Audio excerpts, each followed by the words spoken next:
Ang gagawin ko ngayon dito ay bottom bracket. So ayan, obvious na obvious, sira ang bottom bracket. Di ba? So sobrang sira na siya. Ayan, simulan na natin gawin. Ito natin gagawin pag magpapalit tayo ng bottom bracket. Siyempre, tatanggalin natin yung crank arm. Kailangan natin dyan ng ito size 14. Ganun lang pagtanggal. So size 14 madalas ang size ng mga tornilyo niyan. Yung ganitong klase ay square type. So ayan, sinisimulan na nating tanggalin yun. Bali, ang gagawin natin dito, magpapalit tayo ng bottom bracket. So doon sa mga nakapanood ng video ko, may video na to. Kaya lang, syempre, yung actual na procedure kung paano magtanggal, makita ninyo. And next natin gagawin, ito yung crank puller. So, itang natin yan. So siguro din natin i-atras sa loob yung pang-push na bago natin ikabit. Ayan, pag nakabit na natin yan, pag alam na natin nakakapit, so higpitan lang natin para siguradong hindi bibitaw yung crank puller natin. Kasi once na bumitaw yan, masisira yung thread ng ating crank. So ingat tayo. So kung mapipix natin ng mas maganda, mas mahigpit, okay yun. Tapos din, pagkakabit natin yan, itutulak na natin tong puller. So siya yung magtutulak paatras doon sa bottom bracket. Yan. Then, pwede nang gamitan ng pin wrench o di kaya yung katala. May katala ako dito. Ayan. Ito yung katala. So, push lang natin ng palalim to para yung crank is umatras. Kapag wala ka nito, syempre, gagamit ka ng technique na palo technique. Kaya lang madalas na dadamage yung crank. So nagkakagasgas siya kasi gawa ng palo. So maganda pa rin talaga yung may crank puller sa paggagawa ng bike para maiwasan yung damage ng crank arm natin. Medyo matigas nga lang to.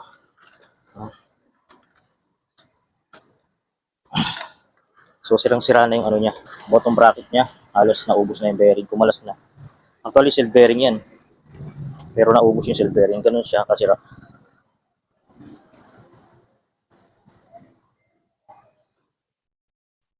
So ayan, medyo so ayan, ganun lang ang pagtanggal ng ating crank arm. Then pagkatanggal na, kalasin na natin ito. Lang sa katala, nandun na yung size. Luwag higpit ka lang, hindi ka nakuha ng mga tools. So ayan, ito naman tayo sa side ng chain. So, ayan. Pag may ganitong takip, susungkitingin nyo lang yan. Nakasalpak lang yan. Ayan, Then, tanggalin natin tong tornilyo. Ang size na yan ay 14. Okay. Okay. So, pagkatanggal natin ng tornilyo, sunod natin i-apply ay yung crank puller. So, sa crank puller, take note sa crank puller, mga checkmate, dapat yung crank puller natin ay naka-intact ang pagkakalagay mo. Kasi once na lumagsot yan doon sa thread, dito sa crank, masisira yung thread ng crank. So, ingat tayo. Atras muna to bago natin ikabit. Then, pasok. So, siguraduhin yung naka-intact na yung kabit ng crank puller para yung crank thread ay maingatan natin at hindi masira. Yan. Ito. Higpitan natin para siguradong hindi bibitaw yung crank puller o dudulas. Pag kasi dumulas yan, doon na magkakaroon ng problema ang ating crank. Madadamage yung thread. Then, pagkalagay natin ng dulo, tulak natin to. Kasi higpitan natin yan para tutulak yan, aatras naman yung crank natin. So, yun ang mechanism yan. So, yan. Yung lahat ng video na yan ay mayroon po akong video tutorial sa YouTube at saka sa TikTok. Ngayon, binibideo ko lang para at least, di ba, hindi masamang panoorin ulit. Lalo na kung hindi mo nakukuha yung sa unang panood. Kailangan natin tumayo dito kasi medyo matigas. Habang tumutulak yan, umaatras yung crank. Yan. Yan yung actual talaga na paggawa, paggamit ng crank puller. Kaya yung crank puller, no, mahalaga yan. Dapat meron ka yan. Hindi ka man mekaniko, may personal kang bike, kailangan meron ka. Kasi, yan. So, bali, sobrang sira na yung crank niya, no?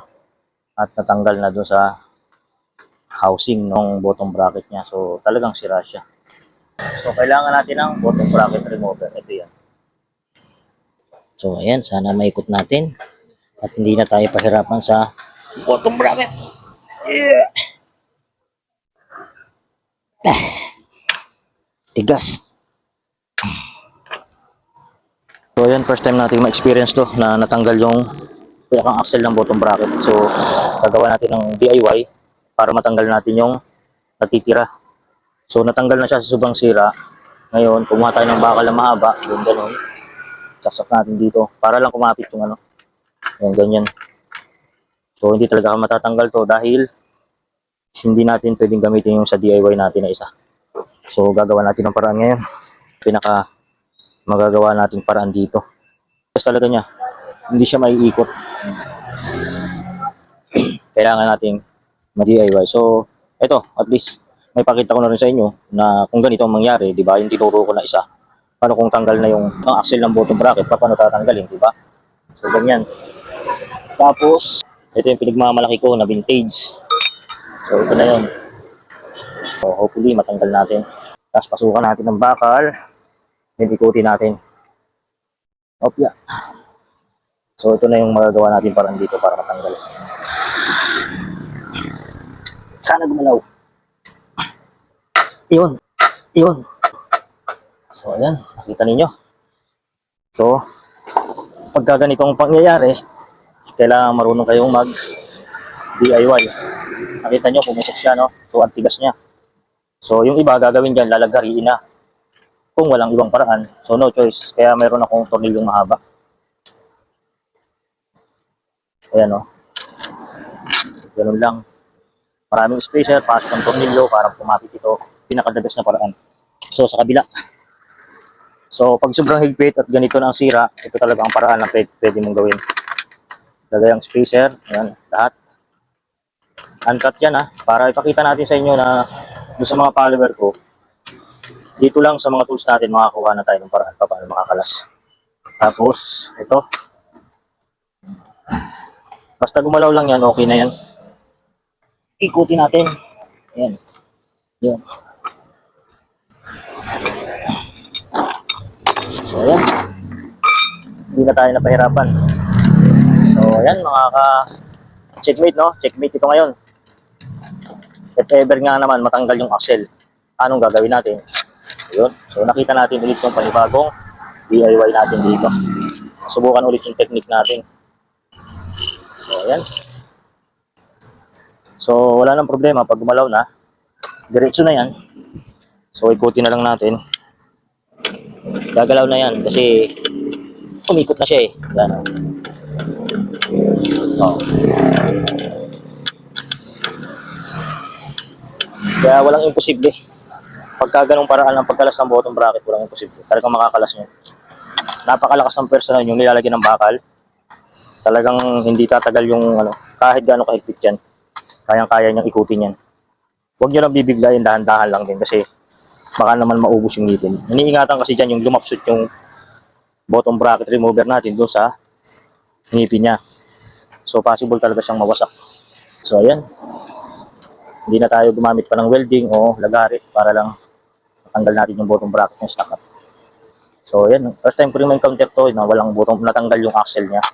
So paano nga yun? Diba? Yung tinuro ko lang kasi dati, ilalagay mo yung tornilyo doon sa axle ng bottom bracket. Eh, first time ngayon.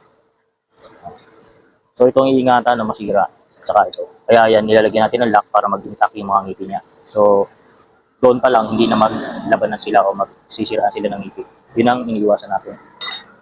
Nalinisan na natin, no? Ang ipapalit nga pala natin na ito, silk bearing na siya. Kakabit ko nga pala is 122.5. So, pwede na ito sa pang 3x. So, dapat 127 pero kaya na to. So, bago natin ilagay, so wag natin nakalimutan lagi mag-apply ng grasa. So yung paglagay ng grasa, hindi yung pinagbabawal unlimited yan. Damihan mo kung marami mong grasa. Mas okay. Kasi once na nagpalit siya ng bottom bracket, hindi mo in-apply ng grasa, sasakit ang ulo mo kasi hindi mo siya makakalas. Dahil magkakaroon ng kalawang yan sa isa't isa, hindi mo na maiikot. Tulad ng ginawa ko kanina. Walang apply na grasa yun, kaya sobrang tigas. So, ayan. Apply lang ng grasa. So, sa mga newbie, no, ang laging side ng crank o yung kadena, yung hindi natatanggal. Yung side sa kabila na walang kadena, yung natatanggal. So, nasa tutorial ko na po pa rin yan. Makikita nyo yan doon sa... So, sa pagkakabit naman ng bottom bracket, laging ang ikot niyan, pag pahigpit ay papunta sa likod. Sa likod ng bike. At pag paluwag, papunta naman sa harap ng bike. So, dalawa lang naman tatandaan nyo. Pag pahigpit sa likod, pag paluwag, papunta sa harap. Di ba? Smooth na smooth kabitan ng bottom bracket lock kung may grasa. Pero kung wala kang grasa, mahirap. Tapos pag nagpalit ka, mas mahirap. Kasi kakapit na yung lock ng bottom bracket doon sa frame. So, lagi nyong a-applyan ng grasa bago nyo ikabit.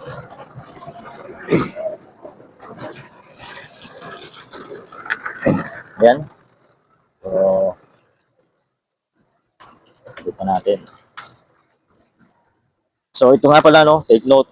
Kung magkakabit kayo ng bottom bracket, hindi kayo sigurado, huwag nyo muna higpitan. Check nyo muna yung crank kung hindi sasayad sa frame. Katulad nito, kinabit niya dito siguro may exit. Kaya sumasayad to. Ayan, no, may tama siya. So, ang kinabit sa kanya, 1110. So, pag nagkabit ka ng 1110 dito, sayad talaga. Magkakaproblema ka. So, ngayon isukat natin yung 122.5 mm ang haba. Kung walang problema. Ayan.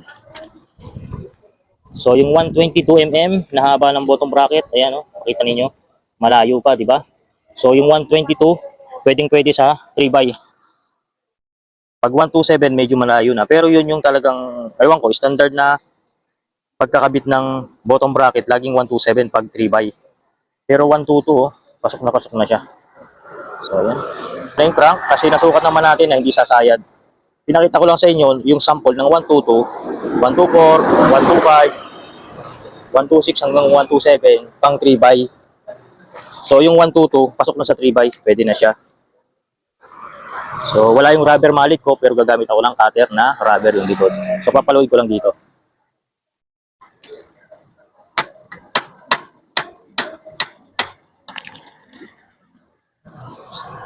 Then lagay na natin yung lock ng crank. So sa paglalagay ng crank, yung lock, lagi nating lalagyan ng grasa. Kasi sa susunod na kakalasin niya yan, mahirapan siya. Pag kinalas niya yan, nang walang grasa sa susunod, hindi na niya makakalas yan. Mahirapan siya. So laging may grasa. Kada maglalagay tayo ng tornilyo, may grasang kasama. Para okay. Thank you at yan, sana nakatulong ako at nagkaroon kayo ng konting idea sa aking mga tips kung paano magpalit ng bottom bracket, paano magkabit, at paano maiwasang hindi matigas tanggalin ang mga tornilyo natin kapag kakalasin ulit natin. So hanggang dyan na lang ang video ko. Thank you!